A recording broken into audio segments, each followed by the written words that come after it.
America మాజీ అధ్యక్షుడు Donald ట్రంప్పై మరోసారి హత్యాయత్నం జరిగింది. ఫ్లోరిడాలోని వెస్ట్ పామ్ బీచ్లోని గోల్ఫ్ కోర్టులో గోల్ఫ్ ఆడుతుండగా దగ్గరలో కాల్పులు జరిగాయి. వెంటనే అప్రమత్తమైన సీక్రెట్ సర్వీస్ సిబ్బంది ట్రంప్ను సురక్షిత ప్రాంతానికి తరలించారు. ఫైర్ చేసిన వ్యక్తి ర్యాన్ రౌత్ను అదుపులోకి తీసుకున్నారు. స్పాట్లో AK-47 రైఫిల్, గోప్రో కెమెరా స్వాధీనం చేసుకున్నారు. తాను సేఫ్గా ఉన్నట్లు ప్రకటించారు డొనాల్డ్ ట్రంప్. తనను ఏదీ ఆపలేదు, ఎప్పటికీ లొంగనన్నారు.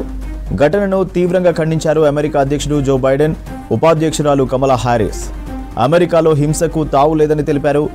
ఈ ఏడాది జూలైలో ఒకసారి మాజీ ట్రంప్పై కాల్పులు జరిగాయి. ఈ ఘటనలో డొనాల్డ్ ట్రంప్ చెవికి గాయమైంది. ఇప్పుడు రెండోసారి కాల్పులు జరిగాయి.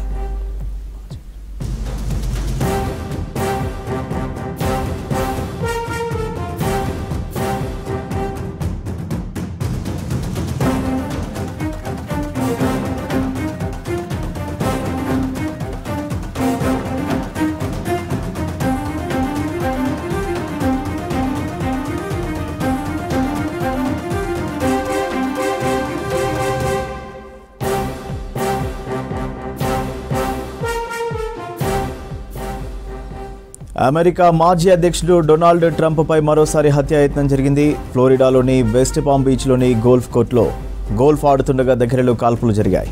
వెంటనే అప్రమత్తమైన సీక్రెట్ సర్వీస్ సిబ్బంది ట్రంప్ను సురక్షిత ప్రాంతానికి తరలించారు. ఫైర్ చేసిన వ్యక్తి ర్యాన్ రౌత్ను అదుపులోకి తీసుకున్నారు. స్పాట్లో AK-47 రైఫిల్, గోప్రో కెమెరా స్వాధీనం చేసుకున్నారు. తాను సేఫ్గా ఉన్నట్లు ప్రకటించారు డొనాల్డ్ ట్రంప్. తనను ఏదీ ఆపలేదు, ఎప్పటికీ లొంగనన్నారు. ఘటనను తీవ్రంగా ఖండించారు అమెరికా అధ్యక్షుడు జో బైడెన్, ఉపాధ్యక్షురాలు కమలా హ్యారిస్. అమెరికాలో హింసకు తావులేదని తెలిపారు. ఇక ఈ ఏడాది జూలైలో ఒకసారి మాజీ అధ్యక్షుడు ట్రంప్పై కాల్పులు జరిగాయి. ఈ ఘటనలో డొనాల్డ్ ట్రంప్ చెవికి గాయమైంది. ఇక ఇప్పుడు రెండోసారి కాల్పులు జరిగాయి.